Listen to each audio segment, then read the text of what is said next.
कोई इंसान जीवन में आगे बढ़ना चाहता है, तरक्की करना चाहता है, लेकिन सामाजिक संबंध उसके खराब होने की वजह से वो ये नहीं कर पा रहा है। सामाजिक संबंध तो दूर की बात है, उसके अपने घर में ही उसके संबंध जो हैं वो भी निरंतर खराब हो रहे हैं। कैसे?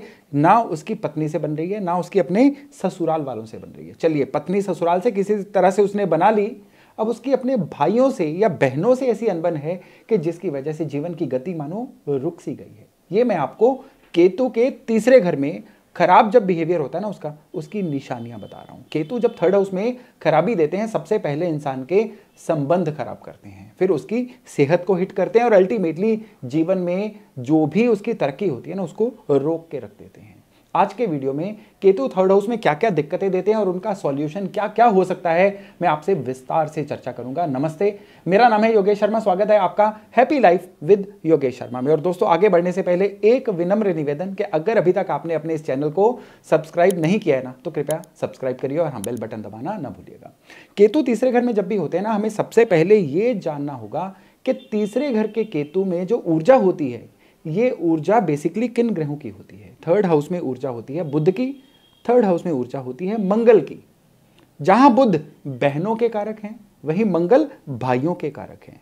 और केतु यहां पे अगर खराब बिहेवियर करेंगे तो उसका एक सीधा सीधा कारण रहेगा कि बर्थ चार्ट में मंगल या बुध ये किसी ना किसी तरह से खराब हो रहे हैं। क्योंकि इस घर के जो मालिक मकान है ना, लैंडलॉर्ड है, वो बर्थ चार्ट में कहीं पे भी खराब होंगे ना, तो अब यहां पे बैठा हुआ केतु कभी भी अच्छा प्रभाव नहीं दे पाएगा। वैसे भी थर्ड हाउस के केतु को ऐसा केतु माना जाता है जो नीच ग्रह जैसा बुरा प्रभाव देता है।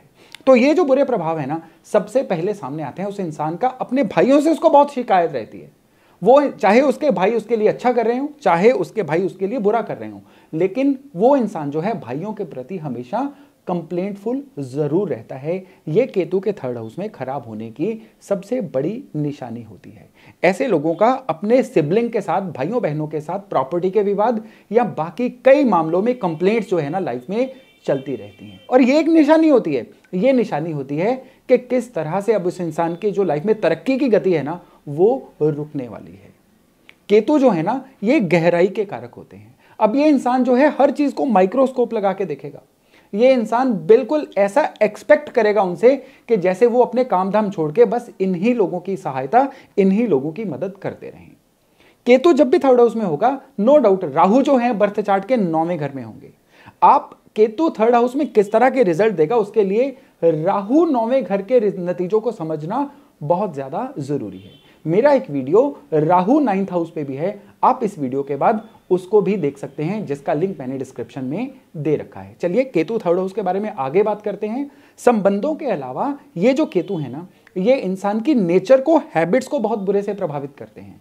ये इंसान बिल्कुल लाइफ में रिस्क नहीं लेंगे, बहुत सोच सोच के आगे बढ़ना। एक पक्की बात है कि जो इंसान रिस्क नहीं लेता है ना, वो जीवन में आगे नहीं बढ़ पाता है और जीवन में पैसा नहीं कमा पाता। ये बात बहुत पक्की है। थर्ड हाउस के केतु खराब होंगे तो वो इंसान इतना सिक्योर्ड होकर चलेगा, हर बात को इतना ज्यादा सोच सोच के करेगा कि तब तक उस काम का प्रभाव ही खत्म हो चुका होगा। कोई भी रिस्क लेने में ये इंसान कतराएगा और इसकी वजह से उसके जीवन में तरक्की रुक जाएगी। ये लोग हमेशा एक्सपेक्ट करते हैं कि कोई सामने वाला इनको कुछ ऐसा कर दे जिससे ये जीवन में तरक्की कर जाए। यानी हमेशा ये लोग मेंटली डिपेंडेंट रहते हैं सामने वाले पे कि कोई इनको सहारा दे, कोई इनके साथ चले, कोई इनको लाइफ में ऐसा गॉडफादर मिल जाए जिसकी वजह से ये तरक्की करते रहें। अगर नहीं मिलता है तो ये लोग किस्मत को कोसते रहते हैं और जीवन में एक ही स्थान पर पड़े रहते हैं। यानी एक ही स्थान पर पड़े रहने का यहाँ पे मतलब है कि जो इन्होंने काम 10, 15, 20 साल पहले भी शुरू किया था ना, बस उसी को अपने लेवल पे चलाते चले जा रहे हैं। बढ़ोतरी कुछ नहीं हो रही है, इनकम नहीं बढ़ रही है, कर्जे बढ़ते चले जाएंगे और इनकी जो पैसे की जरूरतें हैं वो बढ़ती चली जाएंगी, लेकिन इनकम को समहाउ ये लोग नहीं बढ़ा पाएंगे। हालांकि यही चीजें जब बर्थ चार्ट में मंगल अच्छे हो जाएंगे ना, एकदम से टर्न अराउंड हो जाएंगी, उल्टी हो जाएंगी, तब ये लोग देखा गया है कि खतरों के खिलाड़ी बन जाते हैं। यानी कि केतु अगर यहां पे बहुत सही भी हो जाएगा ना, तो भी एक्सट्रीम बिहेवियर ही देगा। या तो ये लोग बिल्कुल रिस्क नहीं लेंगे, नहीं तो ये लोग एकदम से इतना रिस्क लेना शुरू कर देंगे कि कमोडिटी शेयर्स में अपने पैसे इतने सारे इन्वेस्ट कर देंगे कि बहुत ज्यादा एकदम से रिस्क में चले जाएंगे। तब किस्मत का एक अच्छा झोंका आ गया तो ये बिल्कुल आर हो जाएंगे, नहीं तो पार हो जाएंगे। यानी बिल्कुल अपने पैसे को डुबोने पर भी आ जाते हैं। यही केतु जब हेल्थ को खराब करेंगे तो सबसे पहले स्पाइन यानी रीढ़ की हड्डी को तकलीफ देंगे। थर्ड हाउस में केतु, थर्ड हाउस होता है कंधे या गर्दन वाले एरिया का। यहां पे रीढ़ की हड्डी का जो पोर्शन जुड़ा होता है ना, इंसान को सर्वाइकल स्पॉन्डिलाइटिस की दिक्कत, गर्दन की किसी ना किसी तरह की पोस्चर की खराबी या बैक एक कई बार काफी ज्यादा देखी गई है। थर्ड हाउस के केतु स्किन की ट्रबल्स भी बहुत ज्यादा देते हैं, स्किन पे एक्नीज, फोड़े फुंसियां, इस तरह की दिक्कतें मुहान से थर्ड हाउस के केतु वालों को खूब होते हुए देखे गए हैं। स्किन की एलर्जीज भी थर्ड हाउस के केतु जब खराब होना इंसान को काफ़ी ज़्यादा आती हैं। इसी वीडियो के एंड में मैं इन सभी चीज़ों के आपको सोल्यूशन भी बताऊंगा, लेकिन उससे पहले ये केतु और क्या क्या खराबियां दे सकते हैं मैं आपसे डिस्कस करता हूं। थर्ड हाउस के केतु के खराब होने की एक बहुत बड़ी निशानी होती है कि उस इंसान के पड़ोस में कोई ना कोई उजाड़ या खराब मकान होता है, जिसकी वजह से इनको लगातार नेगेटिविटी का प्रवाह आता रहता है।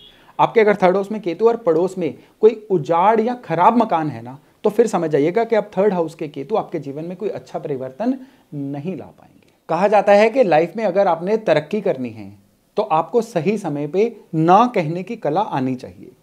थर्ड हाउस में केतु जब खराब होंगे ना, तो वो इंसान ना नहीं कह पाएगा, हर बात पे हाँ करता रहेगा और उसकी वजह से जीवन में कई मौकों पे फंसता चला जाएगा। ये लोग कई बार गलत गारंटी देने की वजह से फंस जाते हैं, ये लोग कई बार किसी गलत जगह में हामी भरने की वजह से फंस जाते हैं। तो थर्ड हाउस के केतु वालों को सबसे पहले तो चाहिए कि बहुत डिग्निफाइड तरीके से ना कहने की आदत जो है वो खुद में डेवलप करें। तो अगर मैं आपको सम अप करूं तो थर्ड हाउस के केतु जब खराबी देंगे तो सबसे पहले अपने भाइयों या बहनों से विवाद, रीढ़ की हड्डी या स्किन में ट्रबल्स, और इंसान के ना कहने की वजह से इंसान को जीवन में बहुत दिक्कतों का सामना करना पड़ता है। सामाजिक संबंध यानी कि उनकी जो नेटवर्किंग है ना, वो ऐसी नहीं बन पाती है कि जिसकी वजह से वो जीवन में तरक्की कर पाए, यानी वो लोग इनके आसपास नहीं रहते हैं जो लोग अच्छी सलाह दे पाएं या जो लोग अपने ऑरा की वजह से इन लोगों को आगे ले जाने में सहायता करें। ये बेकार या गैर जरूरी लोगों से घिरे रहते हैं। इनका अपना भी जो डिसीजन मेकिंग होती है ना, ये बड़ी इंपल्सिव सी होती है, एकदम से कर लो करके ये लोग जो कोई डिसीजन ले लेते हैं और बाद में वो डिसीजन लेके पछताना शुरू कर देते हैं। तो इन लोगों को चाहिए कि अपने अंदर सब्र लेके आएं, इन लोगों को चाहिए कि ये लोग जो हैं अपने अंदर कुछ इस तरह की पेशेंस लेके आएं जिसकी वजह से ये जीवन में आगे बढ़ पाएं। इनको ये अपनी लाइफ में पास्ट में भी देखेंगे ना, तो इनको बहुत ज़्यादा तकलीफें जो है ना एकदम से इंपल्सिव बिहेवियर की वजह से ही आई होंगी। अब इस केतु को सही करने के लिए क्या करना चाहिए? स्किन की ट्रबल है तो बृहस्पति की चीज़ें चलते हुए पानी में विसर्जित करें, यानी कि चने की दाल, केसर, ये बृहस्पति की चीज़ें हैं। इनको नदी या नहर में आप रेगुलर इंटरवल पे आप लगा लीजिए, हर गुरुवार को या हर इतवार को इनको चलते हुए पानी में विसर्जित करिए। इसको केवल 1.5-2 महीने करने पर ही स्किन की कोई भी ट्रबल होगी ना, वो दवा आपको लगनी शुरू हो जाएगी, ट्रबल ठीक होनी शुरू हो जाएगी। आपके भाइयों बहनों से विवाद चल रहे हैं या आपको जीवन में लगातार किस्मत की हानि हो रही है जिसकी वजह से जीवन में तरक्की मानो रुक सी गई है, सेटलमेंट नहीं हो रही है, शादीशुदा जिंदगी में दिक्कत आ रही है, या आपको कुछ इस तरह की ट्रबल्स आ रही हैं जिसकी वजह से आपको लगता है कि डोमेस्टिक लाइफ जो है नर्क सी बन रही है, तो दोनों कानों में सोना पहनिए। सोने की बालियां यहाँ पे जो है वो कही गई हैं, ना कि सोने के डॉट्स। आपको सोने की जो बालियां हैं वो प्योर सोने की बनवा के दोनों कानों में धारण करनी चाहिए। इससे ये जो केतु है ना बहुत अच्छा प्रभाव देते हुए देखे गए हैं। कई लोग पूछते हैं कि केतु के उपाय में कानों में सोना पहनने को क्यों बोला जाता है? सीधी सीधी बात है, शरीर के अंगों में कान जो हैं ये केतु कहे गए हैं और केतु केवल और केवल बृहस्पति के हाथों ही मानते हैं। बृहस्पति सोना होता है और जब कान में प्रिकिंग करके उसमें सोना डाला जाता है तो केतु की जितनी भी मैल फंक्शनिंग होती है ना वो दूर होती हुई देखी गई है। इसके अलावा एक और बहुत अच्छा उपाय है, 2 रंग का पत्थर, यानी एक सुलेमानी स्टोन आता है ब्लैक एंड व्हाइट, उसको चांदी में बनवाइए, अपने राइट हैंड की मिडल फिंगर में उसको पहन के रखिए। ये थर्ड हाउस के केतु के बुरे प्रभाव देने पे एक बहुत ही सटीक उपाय माना गया है। तो दोस्तों ये था केतु के थर्ड हाउस का एक विवरण कि कहां पे ये केतु आपको खराब कर सकते हैं और अगर खराब कर रहे हैं तो किन किन उपायों से ये केतु आपके जीवन में बैलेंस ला सकते हैं। मैं आशा करता हूं कि आप इस जानकारी को अपने जीवन में अप्लाई करके अपने जीवन में बहुत बढ़िया सुधार ला पाएंगे। तो आज का वीडियो यही तक था, बहुत जल्द मिलते हैं एक नए टॉपिक एक नए विषय के साथ। तब तक अपना खूब ध्यान रखिएगा। नमस्ते।